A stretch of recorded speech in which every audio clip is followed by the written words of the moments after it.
it's funny. A lot of the things as far as kind of the psyche and the culture that you were mentioning, I mean, the same exact thing could be said about Michigan and just, their feeling with the culture. And, for Jim Harbaugh, it feels different, and I'm not sure I've talked or, we had a Michigan fan in the chat that would say, that it doesn't, because and I'm not sure what it was, previously, but it just seems that these guys have a good group of leadership.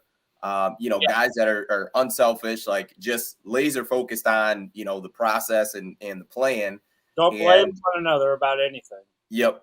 And to me, the difference that I saw was the first time I saw it was actually Big Ten Media Day.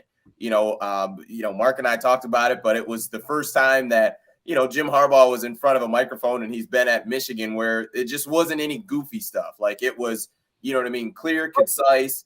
All of the guys that he brought with him, Josh Ross, and I can't remember, I think Ronnie Bell was there as well. Those guys talked about just building a culture and just like doing things the right way, like not focusing on the end result, but the process. So a lot of parallels there. To kind of switch gears a little bit, if you had to pick one guy for Michigan that you would be concerned about coming up for Saturday, what guy would you pick that would be a concern? No question, that's your big time first round draft pick pass rusher. That's the guy that scares the hell out of I think everybody on the Nebraska side. And I saw that graphic that you guys had up talking about how horrible the Nebraska offensive line is, and they made a few changes last week, and hopefully they have things in check right now. But I don't think you can prepare for a guy like that. So you're going to do some scheming to try to keep him out of the game, and vice versa. I think Michigan's going to have to do the same thing too against some of Nebraska's pass rush. And I know how Michigan likes to change things up. They run a lot of the same thing. They have a lot of different schemes and just show you different looks and basically running the same thing and just pounding it down on you. And Nebraska's trying to mimic that right now, basically. And I think you've seen them working on that because they've got that option play now in their arsenal that they've been spending a lot of time on. And this whole thing, I think, keeps melding back together with all the parallels with both of these programs when you got two head coaches that, were quarterback legends at their own schools, and they've come back and they have not meet in the fans' eyes. They haven't met expectations.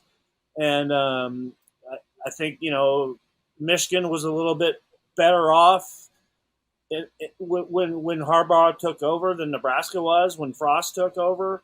And, Nebraska's had to dig themselves out of a hole. And, you're talking about two of the 9 schools in history that have over 900 wins. And so this is a special week and a special weekend for college football in my mind. And, it's great. I love this. I think we talked about this last night, Mark. This should be a game. I mean, there's some Big Ten matchups that should be a yearly matchup in my mind. And Michigan and Nebraska should always be one of those that are played every year.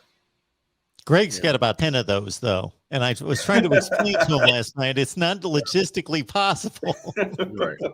I was listening last night and heard that too. And I was like, Ohio State, Nebraska, and Penn State, Nebraska. I don't know if Scott Frost wants that every year, though. No, he doesn't. Get me? He wants to play Maryland and Rutgers every year, right? Well, I just think both programs are even though they're parallels, they're at different aspirations. I think Nebraska, to Greg's point, they had to dig themselves out of a hole. They've had to establish their identity. In Michigan to a certain point as well, even though they've had better highs in terms of, having the 10, 11 win seasons and stuff like that. But, definitely the lack of faith in their program from the fan base perspective. You've seen, and I know the landscape of college football is like this in general with the transfer portal, but you've seen a lot of guys lead the program lately as well, as including coaching staff. Harbaugh gutted, his staff and brought in a influx of youth there as well, and one of the main additions is Mike McDonald. And, the outstanding job he did this year with, doing something that's not easy, going one off season, going from a 4-3 to a 3-4 scheme. And, at least, very hard to do. And essentially getting really good results right away. You got to give him his credit.